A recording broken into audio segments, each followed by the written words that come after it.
አንተም እሱን ያጠናኸው ደግሞ ቁጭ ብለህ ጫት ላይ ነው ያጠናኸው። አልኮል የሚጠጡ እናቶች የአእምሮ ዘገምተኝነት ወይም ውስንነት ያለውን ልጅ የመውለድ እድላቸው ከፍተኛ ነው። በማህበር ተደራጅታችሁ? አዎ ተደራጅተን ነበር። በሽታ እንደሆነ ተረዳሁ። በምንም ውስጥ የሆኑ ሰዎች የሚታያቸው ነገር እዛው መቀበር ሳይሆን ከዛ ወጥቶ ለሌሎች የመትረፍ ጉዳይ ላይ ታምሜ ከገመታችሁት ጋር አንድ አይነት ነው። እንዲሁስ ገብተው ደግሞ በዛ ውስጥ ያገኛቸዋቸው የህብረተሰብ ክፍሎች ስለዚህ የሱስ በሽታ ነው እንደዚህ የሚያደርገው ማለት የእድሜ ደረጃ የትምህርት ደረጃ ወደፊት ሱስ ለመጠቀም ተጋላጭ ሆነ ልጅ ነው የሚወልዱት። ሱስ ማለት ነገ ጤናማ ልጅ ያሳድጋሉ የሚለውን አደጋ ላይ የሚጥል ባህሪ ነው።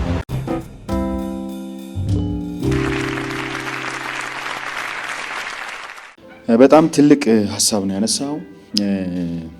በቃ ሪስፖንሲብል ነን እንደ ቤተሰብ። ለምሳሌ ጽንስ በሆዷ ውስጥ በማህፀኗ ውስጥ ይዛ አልኮል የምትጠጣ እናት ልክ እንዳልከው ለምትወልደው ልጅ የአእምሮ ጤና ወይም ደግሞ የወደፊት ሱሰኛ የመሆን እድል እየሰጠች ነው ማለት ነው። ስለዚህ በተለይ ሰብስታንስ ይሄ አስገዳጅ አጠቃቀም የሌላቸው እናቶች አስገድዛ ውስጥ የገቡት የግዴታ ሕክምና ማግኘት አለባቸው።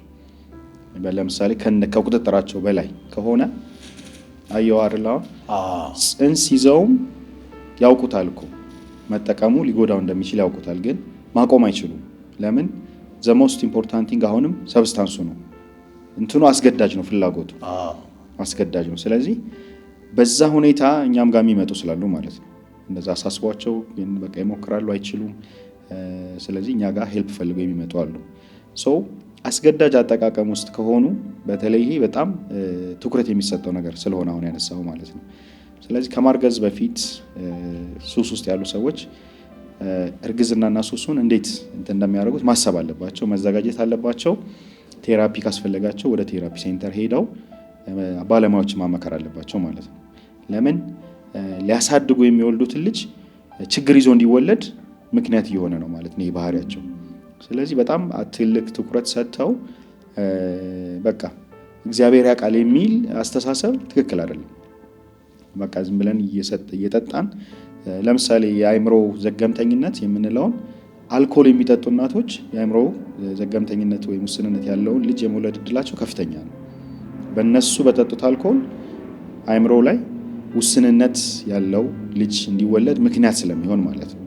ስለዚህ ይህንን በጣም ቤተሰብም አባትም እናትም እኩል ዋጋ ሊሰጡት የሚገባ ጉዳይ ነው ማለት ነው። አንድ ወደፊት ሱስ ለመጠቀም ተጋላጭ የሆነ ልጅ ነው የሚወልዱት። ሁለተኛ ሜንታሊም ደግሞ ሪታርድድ የሆነ ልጅ የመውለድ እድላቸው ከፍተኛ ነው ማለት ነው። ይህን ነገሮች በማሰብ መቼስ ልጅን ጤነኛ እንዲሆን እንድናሳድገው ነው ስንወልድ አይደል? ያ ጎላቸው ያ ስለሆነ ያንን ጎል አልኮል ወይም ደግሞ የሚወስዱ ሱሶች ሊያጨናግፍባቸው ስለሚችል በጣም አቴንሽን መስጠት አለባቸው ይሄን እና ይሄ ያጠቃቀም ችግር የሌለባቸው ቶታሊ ማቆም ነው ያለባቸው። ለምን ባይረግዙ ማለት ነው። ምክንያቱም መጀመሪያ ላይ እኮ ኮንትሮል እናደርገዋለን፣ መጀመሪያ እንቆጣጠረዋለን። ሱሱን ወይም ቮለንታሪ ነው፣ ፈቅደን ነው የምናደርገው። የመጀመሪያዎቹ የሆኑ ዓመታት ድረስ እየፈቀድን ነው የምናደርገው ማለት ነው። ከዛ በኋላ ግን ቮለንታሪ ሳይሆን ሳንፈልግ ነው የምናደርገው፣ ሳንፈልግ ታዘን ማለት ነው። ወይም ይሄ እምቢ ማለት የሚችለውን ነገር ተሸንፏል ነው አለቃ ቀይረም ማለት ነው። ስለዚህ በዚህኛው የገቡ ቴራፒ የግድ መውሰድ አለባቸው ለልጆቻቸው ሲሉ። አስገዳጅ አጠቃቀም ውስጥ ያልገቡት ደግሞ በቃ ፍቃዳቸው ስላለ ማቆም ነው ያለባቸው ማለት ነው። ለምን ነገ ጤናማ ልጅ ያሳድጋሉ የሚለውን አደጋ ላይ የሚጥል ባህሪ ነው ማለት ነው ሱስ መጠቀም። እርግዝና ላይ በጣም ጥንቃቄ የሚጠይቅ ጊዜ ነው። በኋላ እድሜ ልካቸውን የሚያዝኑበት እና የሚጸጸቱበት አይደል ሰው ላይ ነው ያን ነገር ሰው ላይ ያውም የራሳቸው ልጅ ላይ ነው ያንን ኢፌክት በሱስ በመጠቀማቸው ምክንያት የሚያመጡት ማለት ነው። ስለዚህ ሲሪየስሊ አቴንሽን የሚያስፈልገው ነገር ነው። ቸልተኛ በቃ ያው እግዚአብሔር ነው የሚያውቀው እግዚአብሔር ይሰጠኛል ምናምን የሚል የስንፍና አስተሳሰብ ነው። በጣም የስንፍና አስተሳሰብ ነው። ወይም ምንድነው ባይብል ተላላ የሚለው አለ የተታለለ ሰው የሚያስበው አስተሳሰብ ነው። እግዚአብሔር ሁሉን ነገር የሚያውቅ ቢሆንም ግን እኛ ደግሞ ሪስፖንሲብል ነን። ስለዚህ በሁለቱ አማራጭ ፈቃደኛ የሆኑት ማቆም ነው። ፈቅደው ፕሬግናንሲ ሲያስቡ ገና ማቆም አለባቸው። ምክንያቱም እግዚአብሔርም እኮ ምንድነው የሰጣቸው? ኃላፊነት ነው የሰጣቸው አይደል? ያንን ኃላፊነት ለመወጣት አንዱ ሱስ የሚባለውን ነገር በፍጹም ከእርግዝና ጋር አብሮ እንትን ስለማይል ማቆም አለባቸው ማለት ነው። እና ይሄ ነው ትልቅ ሁሉም ቤተሰብ ትልቅ አቴንሽን ሊሰጠው ይገባል ብዬ አስባለሁ። ወደ ሁለተኛው ሐሳብና ጥያቄ ስመጣ እንግዲህ ሱስ ካቆምን በኋላ እኔም ታናሽ ወንድሜም ያው ተመሳሳይ ህይወት ውስጥ ነበርን። በማህበር ተደራጅታችሁ? አዎ ተደራጅተን ነበር። በጣም ጥሩ ግንኙነት ያለን ወንድማማቾች ነን። በጣም ነፃ ነን። ሁሉን ነገር በግልጽ እናወራለን። ሱስ ስንጠቀም አብረን ነበረ። አብረን ነው ብዙ ጊዜ ስንጠቀም ነበር። እንደ ምስራቁ አይነት ካልቸር ነገር ነው አይደል? አሁን ወደ ደሴም አካባቢ ያለው ካልቸር የተወሰነ ተመሳሳይ ነገር አለው ልበል በልሽ ሶሻብል የመሆን ቤተሰባዊ ግልጠኝነት እንደዚህ ማህበራዊ መስተጋብሩ እንደነዛ አይነት ነገሮች በተወሰነ ፍቅር ሀገር ካይንድ ኦፍ እንደዛ ነገር አለ። አሁን ወደ ምስራቁ አካባቢ አሁን የሚባለው ነገር አለ አይደለ? ሁሉን ነገር አብሮ በልቶ ሁሉን ነገር አብሮ አበላሽቶ ከዛም ሲጣሉም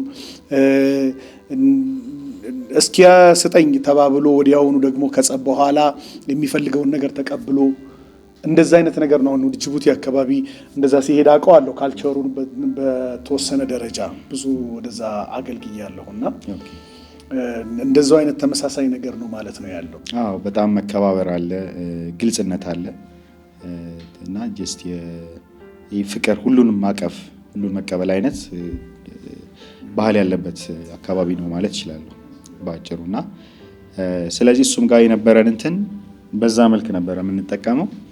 ሁለታችንም ኦልሞስት ተመሳሳይ ጊዜ ላይ ነበር ያቆምነው ሱስ። እሱ ይሄ ራዕይ ነበረው ይሄ ጀስት የማገገሚያ ማዕከልን ኢትዮጵያ ላይ የመክፈት ማለት ነው።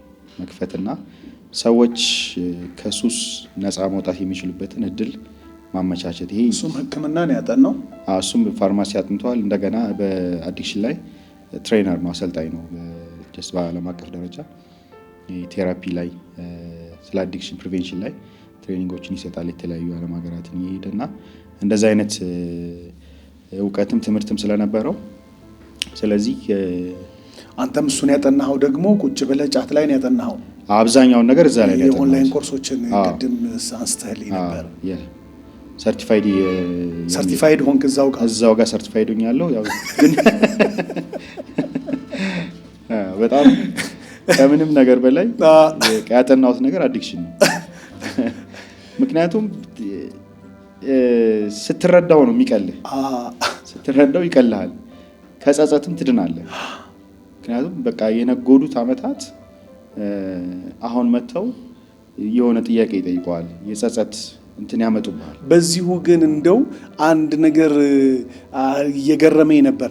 አንዳንድ ሰው the weakest ፓርቱን ስትነካበት አይወድም እና ይሄ የኔ ደካማ ጎኔ ነው አትንካብኝ የኔ ብቻ ነው ብሎ ወዲያውኑ ነው አንተን ወደ መጣላቱ የሚያዘነብለው።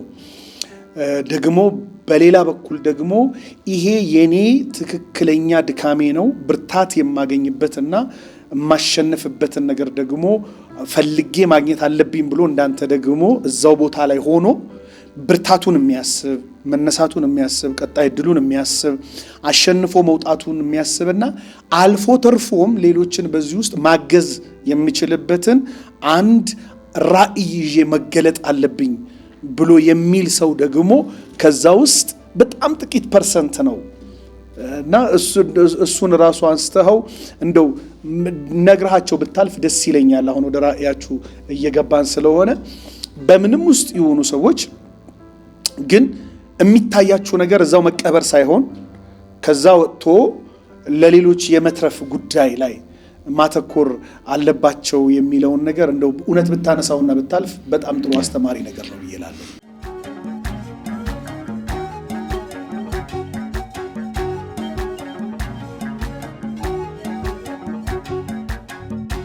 በጣም ጥሩ። አዎ እንግዲህ በተለይ መጨረሻ አካባቢ ላይ የነበረኝ አጠቃቀም እንዳልኩ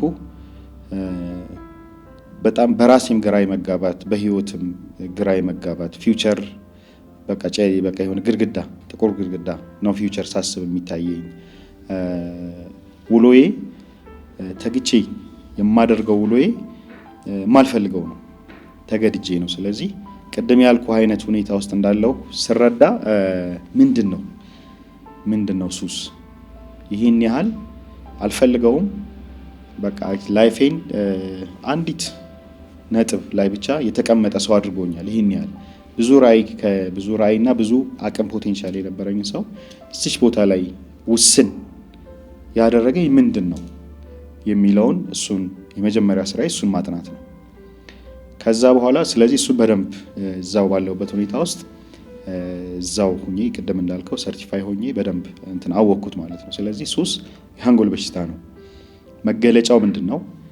ኮምፐልሲቭ የሆነ ፍላጎት ወይም ከቁጥጥር ውጭ ሆነ ከፈቃዳችን ውጭ ሆነ ፍላጎት ነው ዋናው መገለጫው ማለት ነው። ምንም እንኳን በህይወት ላይ አስቸጋሪ ነገሮች ቢደርሱ ማለት ነው፣ በሱሱ ምክንያት ሃርምፉል የሆነ ኮንሲኩዌንስ ቢኖረው ሱሱን መፈለግና ማድረግ ላይ ያተኮረ ህይወት የሚያመጣ መገለጫው ይሄ የሆነ በሽታ እንደሆነ ተረዳው ማለት ነው። ስለዚህ ታምሜ ነው። ስለዚህ አንድ መልስ አገኘው ማለት ነው። ታምሜ ነው ማለት ነው። ስለዚህ የሱስ በሽታ ነው እንደዚህ የሚያደርገኝ። ስለዚህ መድኃኒቴንም እግዚአብሔር ደግሞ አሳየኝ ማለት ነው። ስለዚህ ከዚህ ነገር በሰዓቱ የታየኝ ብቸኛው አማራጭ የእግዚአብሔር ቃል ብቻ ነው እና ቅድም ባልኩ አማካኝነት በእግዚአብሔር ኃይል እና ቴራፒዎቹ ነው ራሴ ላይ እዛ ጀስት እንትን ውስጥ ማጠናቸው እንትኖች ውስጥ እነዛን ራሴ ህይወት ላይ አፕላይ በማድረግ በሁለቱ ጀስት መውጣት ችያለሁ ማለት ነው። ስለዚህ ተስፋ ግን አይቻለሁ። ተስፋ ያየሁት መቼ ነው? የእግዚአብሔርን ቃል ሳነሳና ሱስ ምን እንደሆነ ሳውቅ ነው። ስለዚህ በእነዚህ ሁለት ኃይሎች በመታገዝ ከሱስ ነፃ መውጣት ችያለሁ ማለት ነው። ስለዚህ ሱስ ውስጥ ላለ ምንም አይነት ደረጃ ያለው ሱስ ሲቪሪቲው በቃ ሞስት ሲቪር የተባለው አዲክሽን ውስጥ ያለ ሰውን ተስፋ አለው። ለዛ የኔ ህይወት ምስክርነት ነው ብዬ አስባለሁ። ምክንያቱም ቅድም ባልኩ ደረጃ ተወስኜ ነበር ማለት ነው። አንድ ጠባብ ክፍል ቤት ውስጥ አንድ ፍራሽ ላይ እና አንዲት የሆነች ሻንጣ ያለበት እንትን ውስጥ በዚህ ምድር ላይ ግን ብዙ ነገሮችን መስራት እችል የነበረ ሰው እንደዛ ነው የሆንኩት ማለት ነው። ስለዚህ ከወጣው በኋላ ይሄንን ኤክስፒሪየንስ ለሌሎች ሰዎች ሼር ማድረግ የምንችልበት፣ ሰዎች የእግዚአብሔርን ቃል ማጥናት የሚችሉበት አንድ፣ ሁለተኛ ፕሮፌሽናል ሪል በቃ ጀስት ልብም እውቀትም ያላቸው ሰዎች አማካኝነት በእንደዚህ አይነት ሰዎች ትሪትመንት የሚያገኙበትን ሴንተር መክፈት እኔና ወንድሜ ጀስት ይህን ራዕይ ይዘን ነው ማለት ነው የተነሳ ነው። ስለዚህ ባለሙያዎችን በጣም በጥንቃቄ ይህን ስራ መስራት የሚችሉ ባለሙያዎችን ፈልገን አገኘን። ከዛ በኋላ ሴንተሩን ከፈትን ማለት ነው። ምንድነው የሚባለው አሁን የሪሃብ ሴንተራችሁ ስም? መቅረዝ የሱስ ማገገሚያ ማዕከል ይባላል። ለምን አላችሁት?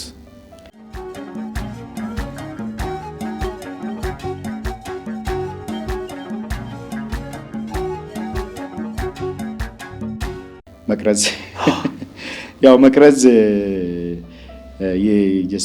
የሻማ ማስቀመጫ ነው እና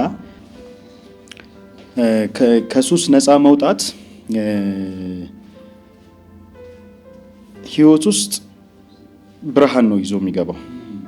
ያንን ያሳያል። ሱስ ውስጥ ሆነን ማድረግ ያልቻልናቸውን ነገሮች ሱስ ውስጥ ሆነን ማድረግ የምንችለው ሱሱ መጠቀም ነበር።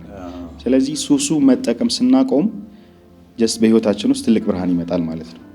ማድረግ የምንፈልጋቸው የምንችላቸው ነገሮች አሁን ለማድረግ ጊዜው አለን፣ እድሉ አለን፣ ተፈተናል ማለት ነው። መፈታትን ያሳያል። እንግዲህ አሁን ላይ ይህንን የመቅረዝ የሱስ ማገገሚያ ማዕከልን ከመሰረታችሁ በኋላ ያለው የታካሚ እና እርዳታ ፈላጊ መጠን ያያችሁት ከገመታችሁት ጋር አንድ አይነት ነው? እንዲሁስ ገብተው ደግሞ በዛ ውስጥ ያገኛችኋቸው የህብረተሰብ ክፍሎች ማለት የእድሜ ደረጃ፣ የትምህርት ደረጃ፣ የቤተሰብ ስታረስ የምንላቸው እነዚህን ጉዳዮች እንዴት አገኛችኋቸው?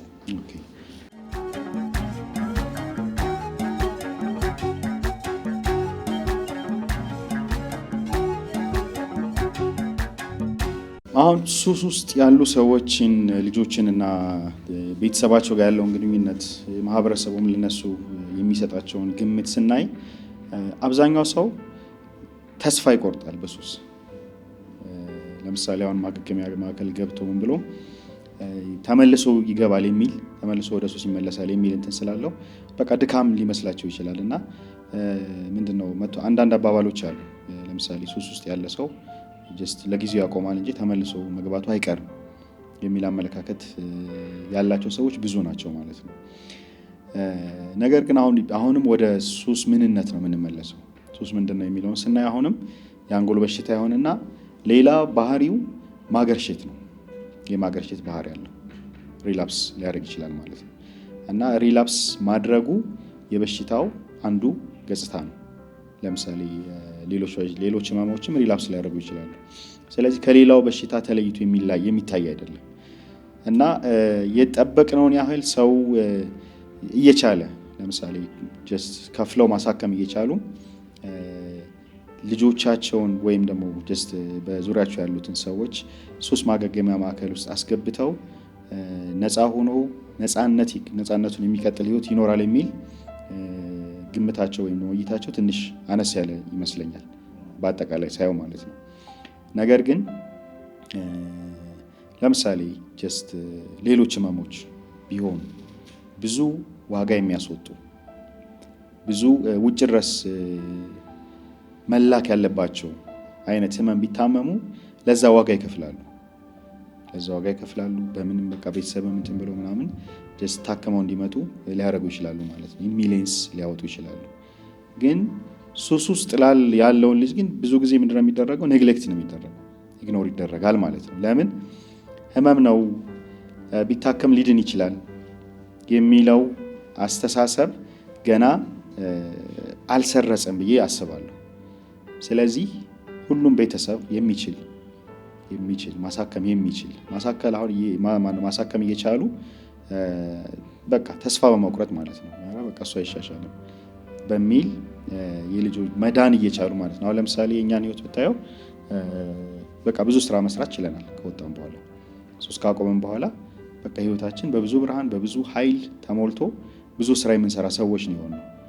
የድሮ አይነት እንትን የለንም። ስለዚህ ለልጆቻቸው እድል ቢሰጧቸው ጥሩ ነው ብዬ አስባለሁ። አንደኛው ነገር ይሄ ነው። በቃ እንዲታከሙ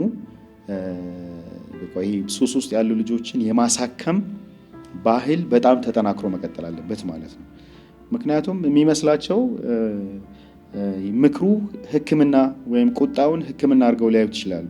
በመቆጣት ማስቆም ካልቻሉ ችግር ሆኗል ማለት ነው። ያ ነገር ተቆጥተዋቸው ሊያስቆማቸው ካልቻሉ ችግር ሆኗል ማለት ነው። አንዱ ችግር ይሄ ነው። ሁለተኛው ልጆቹ ወይም ደግሞ ሱስ ውስጥ ያሉ ሰዎች ቢያቀርቡላቸው እስኪ ማገገሚያ ማዕከል ግባ ሲባሉ በሱስ ውስጥ ባሉት ሰዎች ሳይድ ደግሞ ያለው ችግር ምንድነው? ይህንን ግብዣ ሊያቀርቡላቸው ይችላሉ። በቃ ወደ ማገገሚያ ማዕከል ገብተህ ህክምና በማግኘት ከሱስ ነፃ ለመውጣት ጀስት ወስን የሚል ጥያቄ እንትን ሲሏቸው ይህን ደግሞ ያለመቀበል ችግር ይፈጠራል ማለት ነው። ስለዚህ ይህንን ፍቃደኛ የመሆን ችግር ሱስ የሚጠቀመው ሰው ላይ ሊኖር ይችላል። ዲናያል ላይ ይሆናሉ ማለት ነው። ጀስት ካለባበስ ጀምሮ ስራ ቆመው ስራ መስራት ሳይችሉ ቀርተው አለባበሳቸው ንጽህናውን ያልጠበቀ ሆኖ ሙሉ ቀንና ሌሊት ስራቸው ሱስ መጠቀም ሆኖ ምን ችግር ደረሰብኝ ሲሉ የምትሰማቸው ልጆች አሉ። እንደዚህ አይነት እንትኖች አሉና ስለዚህ ለነዚህ ልጆች እንግዲህ የምንሰጠው ሐሳብ ምንድነው ወይ ምክር ምንድነው? ሱስ በቃ ጠገብኩት ብለህ ላይሆን ይችላል እንትን የምትለው የምታቆመው። በቃ ይህን ያህል ጊዜ አመት ስጠቀም በቃ ያኔ ይበቃኛል ለዚህን ያህል ጊዜ ልጠቀም ብለን እንትን የምናደርገው ነገር አይደለም። ነገ አይደለም መወሰን ያለብን፣ ዛሬ መወሰን አለብን ማለት ነው። ለምን? ህመም ስለሆነ ህመም መታከም ነው ያለበት። ወደ ማገገሚያ ማዕከል መግባት ማለት ወደዛ መምጣት ማለት በቃ በህይወታቸው ላይ ትልቁን እና ሰፊውን ምዕራፍ የሚጀምሩበት ውሳኔ ነው። ከጨለማ ዳግም በቃ ይሄ ዳግም የመኖር እድልን ለራስ እንደመስጠት ነው። ዳግም ማለት አሁን እኛ እኔ ስኖር የነበረው ህይወት ያው አንድ አክቲቪቲ ነው የማደርገው፣ ሱስ መጠቀም ብቻ ሁሉን ነገር ትቼ ማለት ነው። ስለዚህ ከሱስ ከወጣው በኋላ ግን በጣም ብዙ አክቲቪቲዎችን ከህይወት አላማይና ከፍላጎት ጋር የምፈልጋቸውን ነገሮች ማድረግ ችያለሁ ማለት ነው። ስለዚህ ለራሴ ዳግም የመኖር እድል ነው ያገኘሁት ማለት ነው። ያን የሰጠኝ ሱስ ማቆም ነው።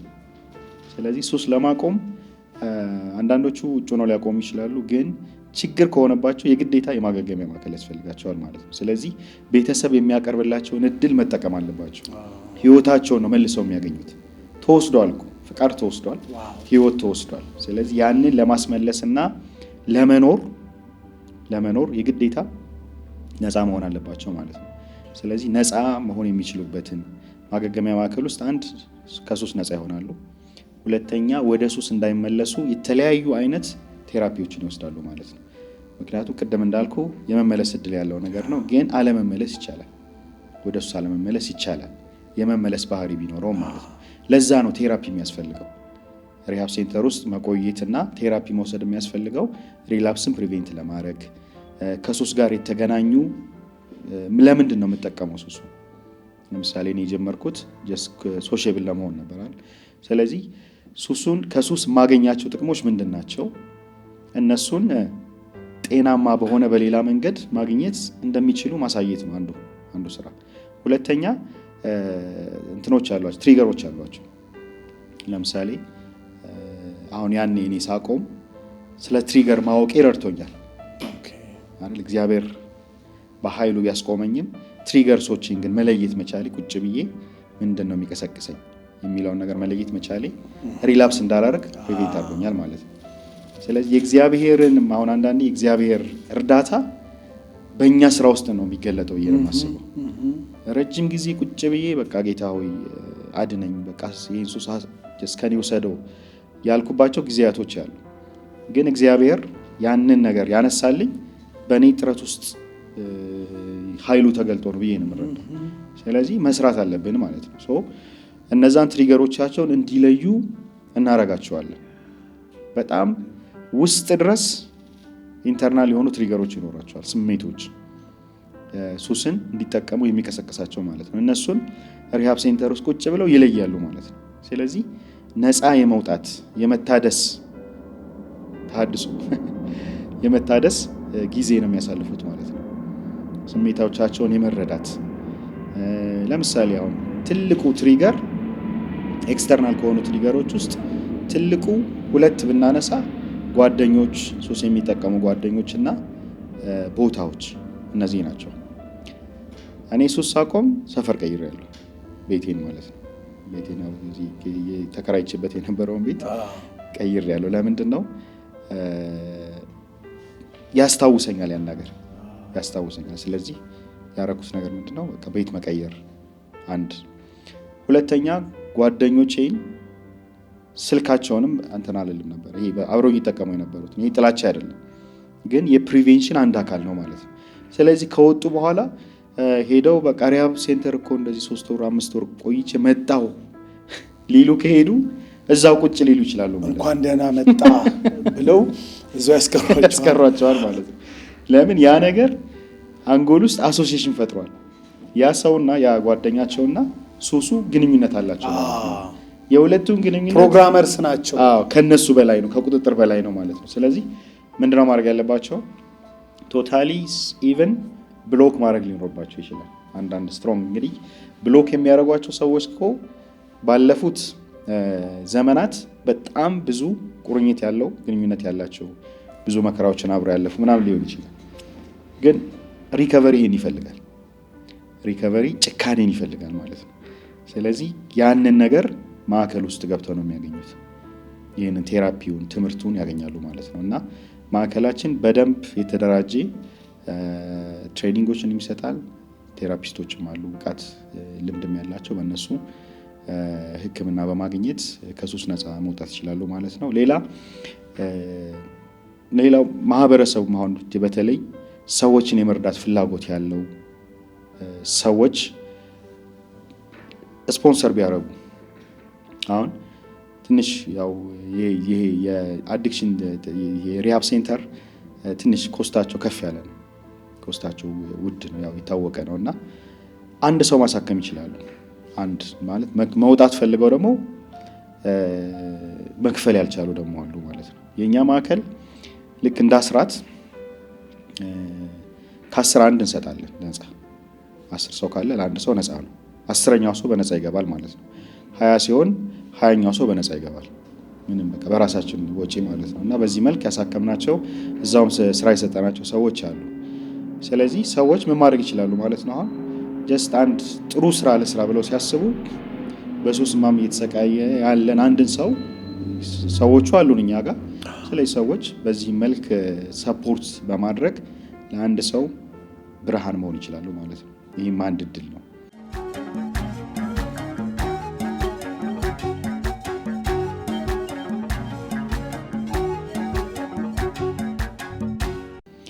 ሌላው የወደፊት ራዕያችን እንግዲህ ከእግዚአብሔር ጋር በተሻለ መጠን የሱስ ህክምናን የተለያዩ ስራዎች እየሰራን ነው። የተለያዩ ስራዎችን በመስራት ነፃ የማድረግ ራዕይ አለን። ትልቁ ግባችን እዛ ነው። መቅረዝ በጣም ሲያድግ ያው ከሱስ መውጣት የፈለጉ ሰዎችን በነፃ በመቀበል ትሪት የሚያደርግ ሴንተር ነው የሚሆነው ማለት ነው።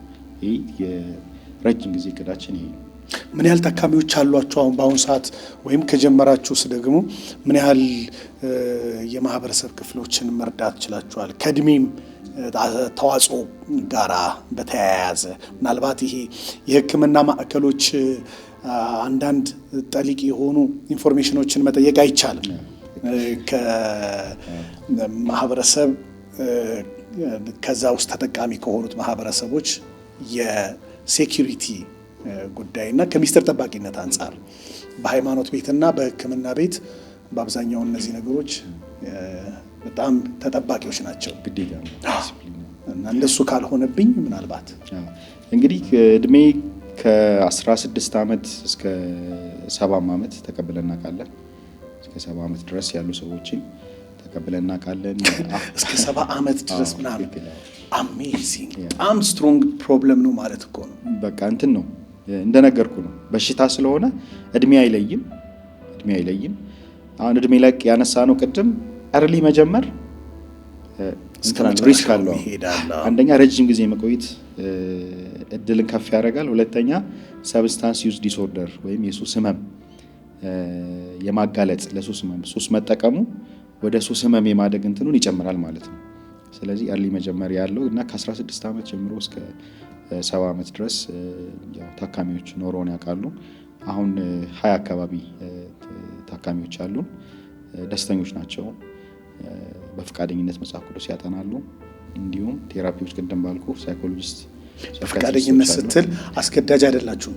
አስገዳጅ አይደለም መጽሐፍ ቅዱስ። ምክንያቱም የተለያየ አሁን ይህንን ራሱ ሚዲያ የሚመለከቱ ልዩ ልዩ የማህበረሰብ ክፍሎችና ልዩ ልዩ የሃይማኖት ቁመና ያላቸው የህብረተሰብ ክፍሎች አሉ። በዛ ውስጥ ስንሄድ ይህ እንደዚህ ከሆነ ሊጭንብኝ ነው የሚፈልገው የሚሉት ነገር ምናልባት አእምሯቸው ውስጥ እንዳይከሰት ለዛም ነገር ምላሽ ሰጥተው ማለፍ ያስፈልጋል ከሚል ነው። ትክክል ነው። አሁን ወደ መጽሐፍ ቅዱስ ጥናቱ ስንሄድ አንደኛ በፈቃደኝነት ላይ የተመሰረተ ነው። ሁለት እንትኖች አሉት። መጽሐፈ ምሳሌን እንጠቅልክ እንደ ቴራፒ ነው እሱን የምናየው። ብዙ ምክሮች ስላሉት እሱን በጋራ እናጠናለን። የጥበብ መጽሐፍ ስለሆነ ጥበብን ይሰጣል ብለን ስለምናምን እሱን በጋራ እናጠናለን። ፈቃደኝነት ላይ የተመሰረተ ነው። ከዛ ቀጥሎ የጳውሎስ መልእክቶችን እናጠናለን። የጳውሎስ መልእክቶችን አሁንም በፈቃደኝነት እናጠናለን። ጥናቱ እንዴት እንደሆነ ትንሽ ስለዚህ ሰውየው የነገረ መለኮት ትምህርት ቤትም ገብቶ ነው የሚወጣው። ትክክል።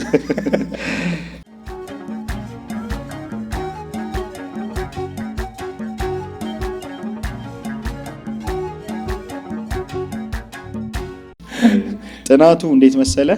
መጽሐፍ ቅዱስ ያው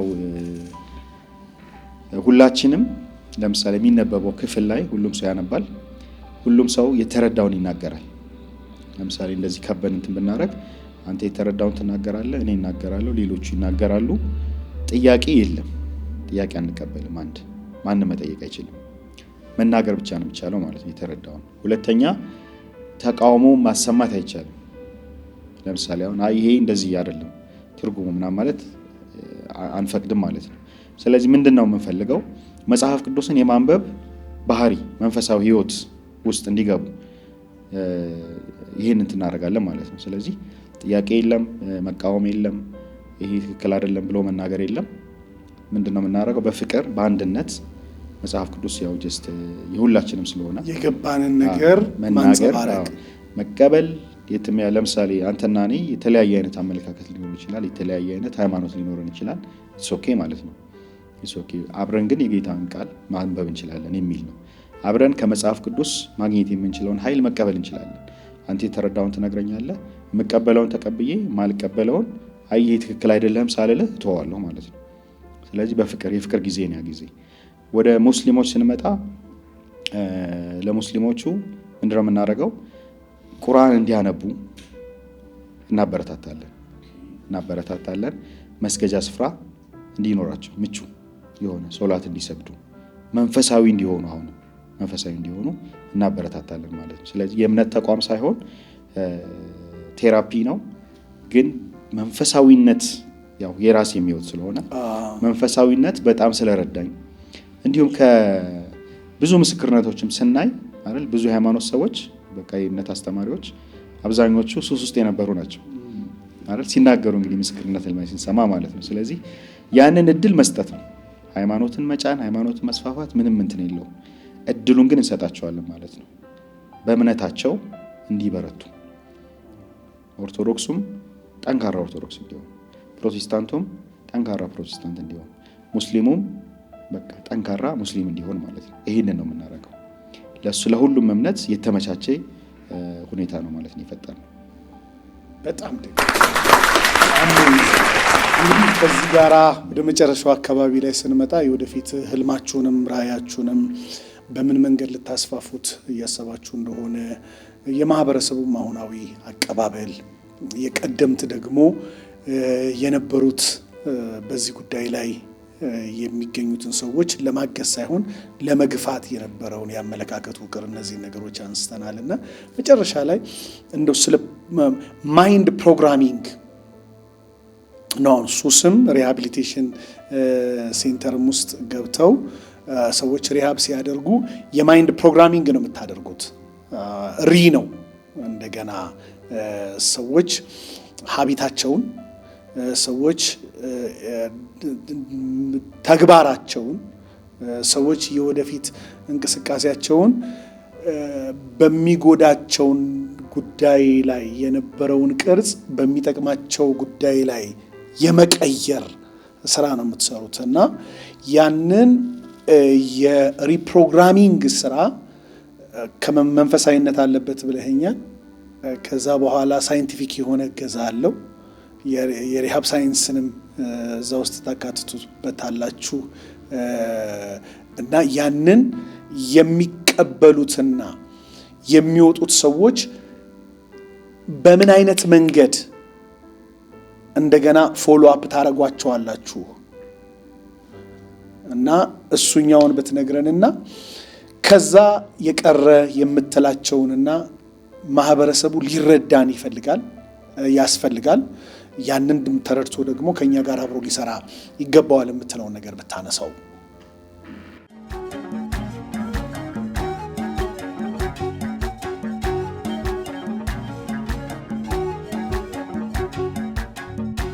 እሺ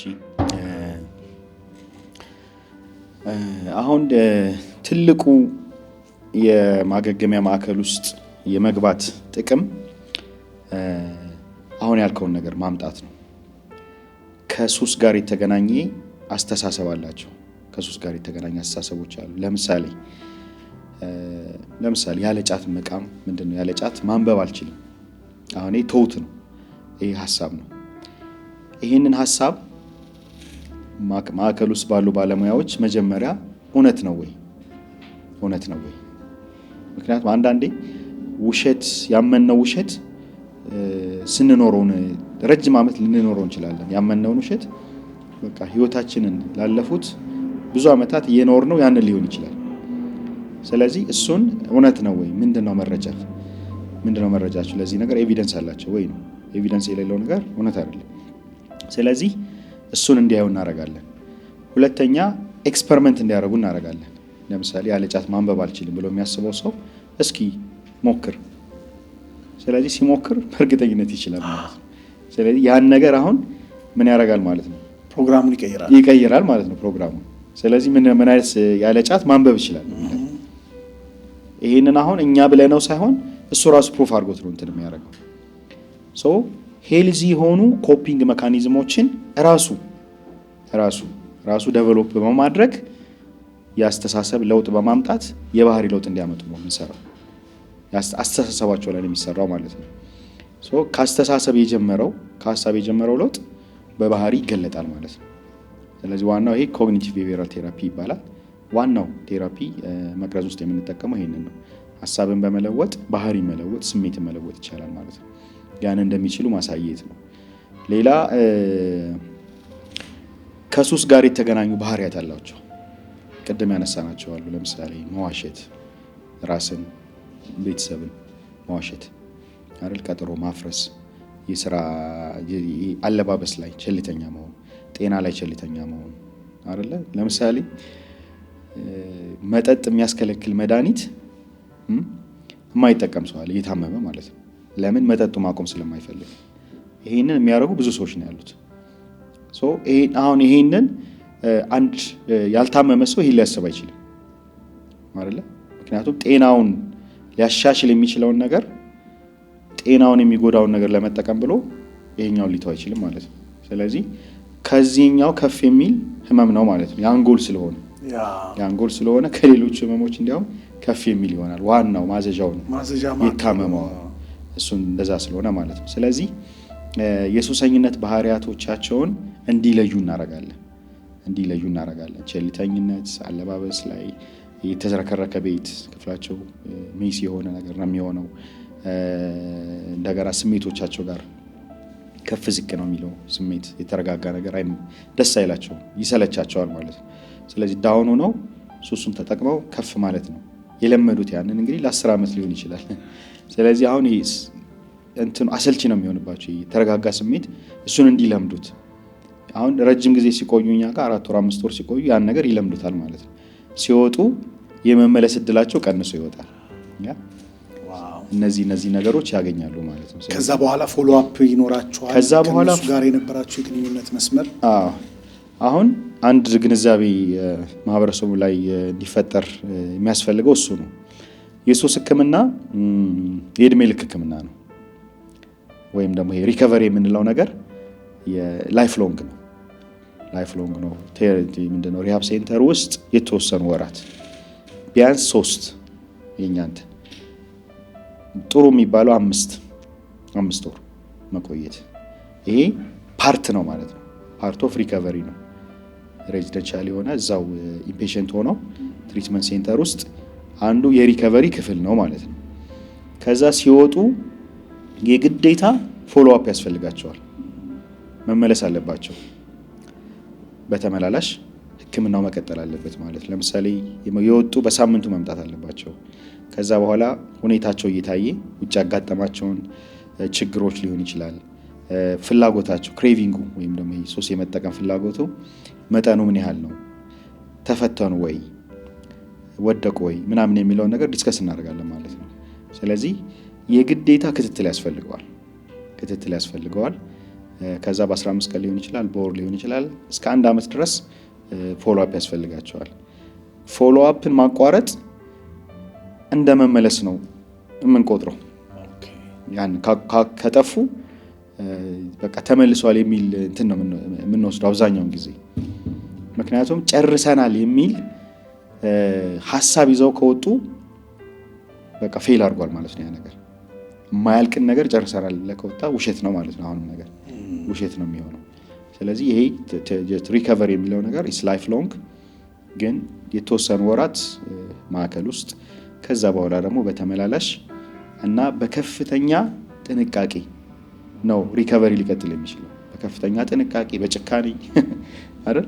አንዳንድ ቦታዎች በቃ አትሄድ በቃ የሆነ ሀገር ለምሳሌ የማትሄድባቸው ሀገሮችም ሊኖሩ ይችላሉ። ለምን? ከመጣያ ነገር አትችለውም አይደል? ማትችለውን ማታሸንፈውን ማለት ተጋጥመ ማታሸንፈውን ጠላት እርግጠኛ ከሆንክ ምንድነው ማድረግ ያለብህ? ከአካባቢው መራቅ ነው። ሊደርስበት ከሚችለው ሊይዘኝ ከሚችለው አካባቢ መራቅ ነው። ስለዚህ ሞር የሚፈሩ ሰዎች ሞር የጸና ሪከቨሪ ይኖራቸዋል። ይሄ ኤቪደንስ ቤዝድ የሆነ ሀሳብ ነው አሁን ይሄ የምናገረው። በጣም የሚፈሩ ሰዎች ሱስን ማለት ነው፣ በጣም የሚፈሩ ሰዎች ከወጡ በኋላ የሚፈሩ ሰዎች ናቸው የጸና ሪከቨሪ የሚኖራቸው ማለት ነው። አይ በቃ እስኪ ጓደኞቼ ናፍቀውኛል፣ እስኪ ዛሬ ውሃ ሂጄ ምንድነው ወይ ሚሪንዳ ወይም ለስላሳ ነገር ሂጄ እስኪ ዛሬ እነሱ ጋር ትንሽ ልጫወት፣ እንደው አንዱ ጓደኛዬም ዛሬ ልደቱ ነው ስለዚህ ፓርቲ አለ ለዛሬ ልሂድ የሚሉ ሀሳቦች፣ ስለዚህ ለሱ ፓርቲ እሱ እንዳይከፋው ብለን ሄደን እሱ ልንወቅስ እንችላለን ማለት ነው ተመልሰን። ስለዚህ ከእንደዚህ አይነት ነገሮች ቶታሊ በመራቅ ነው ነፃነት የሚቀጥለው ማለት ነው። ነፃነትን በጣም ሃርድ ወርክ ነው ሪከቨሪ፣ በጣም ጠንካራ ስራ ነው። ይህንን ሱስ ውስጥ ያሉ ሰዎች እና ከሱስ እያገገሙ ያሉ ሰዎች ወይም ከማገገም ያወጡ ሰዎች በጣም ይህንን እንዲረዱ ፈልጋለሁ ማለት ነው። ሰው በህይወቱ የሚሰራው እጅግ ጠንካራ ስራ ይሄ ሪከቨሪ ነው። አንዱ ትልቅ ስራ እሱ ነው ማለት ነው። ስለዚህ ተገቢውን ዋጋ የከፈለው ሰው ነፃነቱን ያስቀጥላል ማለት ነው።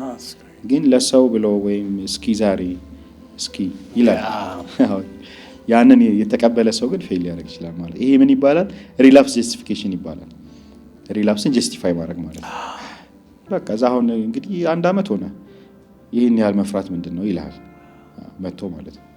ከዛ ሀሳቦች ይሄ ቶት ይመጣል፣ እስኪ ዛሬ ሂድ ምናምን ይልሃል እና ያንን አክሴፕት አድርገን ከሄድን ሪላፕስ አዛ አካባቢ አለ ማለት ነው።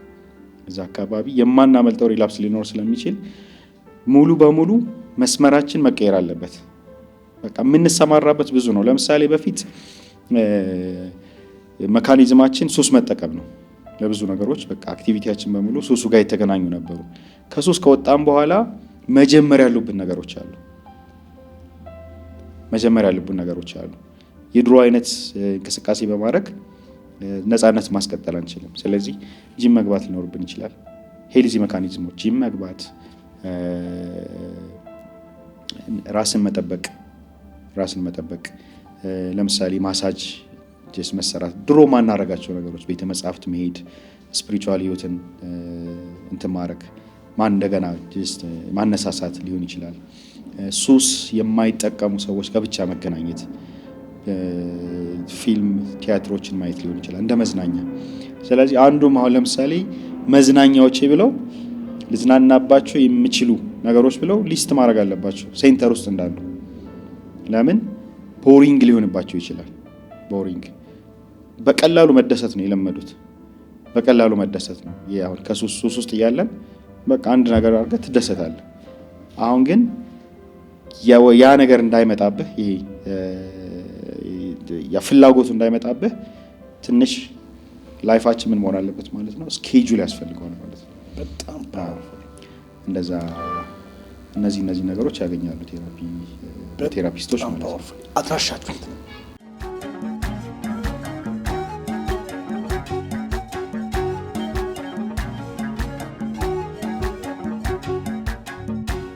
አድራሻችን ሰሚት ብርሃን ሆቴል ወረድ ብሎ ነው። ሰሚት ጊዮርጊስ አለ። ከጊዮርጊስ ተቃራኒ ወደ ብርሃን ሆቴልን አለፍ ብሎ እዛ አካባቢ ነው። የተቋማችሁንም ቁጥሮች ካገኙ አድራሻውንም አሁን እንደነገርካቸው ዶክተር አቤልን በዚህ ኮንታክት ማድረግ ይችላሉ ማለት ነው እና ተጠቃሚነታቸውም እንዲሁም ለራሳቸውም ለቤተሰባቸውም ለሚያውቋቸውም ጓደኛሞች ቅድም እንዳልከው ስፖንሰርም ጭምር በመሆን እንዲሁም ደግሞ በማህበረሰብ ውስጥ እገዛ ፈላጊ ሆነው ግን አቅም የሌላቸው እጅ አጠር የሆኑ በዚህ ውስጥ ግን በብዙ የሚዳክሩ ወገኖችን ለማገዝ የሚፈልጉ ሰዎች በዚህ ተሳታፊ እንዲሆኑ ያው ቅድም በር ከፍተህላቸዋል፣ ጥሪ አድርገሃል። እኔም እሱ ነው አጸናለሁ። እንግዲህ በጣም የተባረከ ቆይታን አድርገናል። እንደተጠቀማችሁበት እንደወደዳችሁት እንዲሁም ለሌሎች ደግሞ እንደምታደርሱ ይሄንን በመተማመን ያው የዛሬውን ፕሮግራማችንን በዚሁ ስናጠቃልል የመቅረዝን የሪሃብ ሴንተር ወይም ከሱስ ማገገቢያ ማዕከልን በሕክምና ብቻ ሳይሆን በመጎብኘትም ጭምር ሄዳችሁ ለሌሎች እንድታስተዋውቁላቸው ከወዲሁ ይህንን በዶክተር አቤል እና በዛ ባሉት ሰራተኞች ስም ልጠይቅ እንዴ? ጠይቅ። ሄዳችሁ ጎብኙ። ምክንያቱም ሰዎች ሲያዩ የሚሰሩት ስራ በቂ ግንዛቤ ያገኛሉ። ምክንያቱም ሱስ ማለት በህይወት ውስጥ ያለ የአእምሯችን አንዱ ማዕከል ቶሎ የሚቀበለው ይሄ አዳፕት የማድረግ እና ከዛ በኋላ ደግሞ ነገሮችን አዶፕት የማድረግ ካራክተር ኦፍ ማይንድ ሴቲንግ ነው እና በዛ ውስጥ እንግዲህ እኔ ጋ ምን አለ እከሌ ጋ ምን አለ የሚለውን እያንዳንዱን በጥልቀት ተረድተን እገዛ የሚያስፈልገውን ፓርት በመታገዝ መሄድ እንድንችል ጸሎት የሚያስፈልገውን ፓርት እንድንጸልይበት ያስፈልጋልና ሄዳችሁ ጎብኙ እላለሁ። ጸጋ ይብዛላችሁ። የእግዚአብሔር ባርኮት በህይወታችሁ ላይ ሆን። ቅድም እንደነገርናችሁ የ1 ሚሊዮን ሰብስክራይበርስ ቻሌንጅን ጀምረናል። 1 ሚሊዮን ሰብስክራይበርስ ብዙ አይደለም። እንግዲህ በአማኝ ደረጃ በኢትዮጵያ ውስጥ ከ30 ምናምን ሚሊዮን በላይ አማኞች አሉና የክርስቲያን እንዲህ አይነት ሚዲያዎች ከፍ ብለው የወንጌል ማሰራጫ የማህበረሰብ ጠቃሚ ሐሳቦች ደግሞ መመንጫ እንዲሆኑ እኛም የበኩላችንን እንድናደርግ ያስፈልጋል። እንዲሁም ደግሞ ሰብስክራይብ ያደረጋችሁ ደግሞ ጆይን የሚለውን በተን በመጫን በወርሃዊ ጥቂት እገዛ ፓርትነር እንድትሆኑ፣ አብሮ ሰራተኞች እንድትሆኑ፣ አጋር እንድትሆኑ በጌታ ፍቅር እንጠይቃችኋለን። ጸጋ ይብዛላችሁ። መልካሙን ሁሉ የምንመኝላችሁ ከመላይ ስቱዲዮ ባለሙያዎች ከታዳሚዎች ጋራ በመሆን ነው። ሻሎም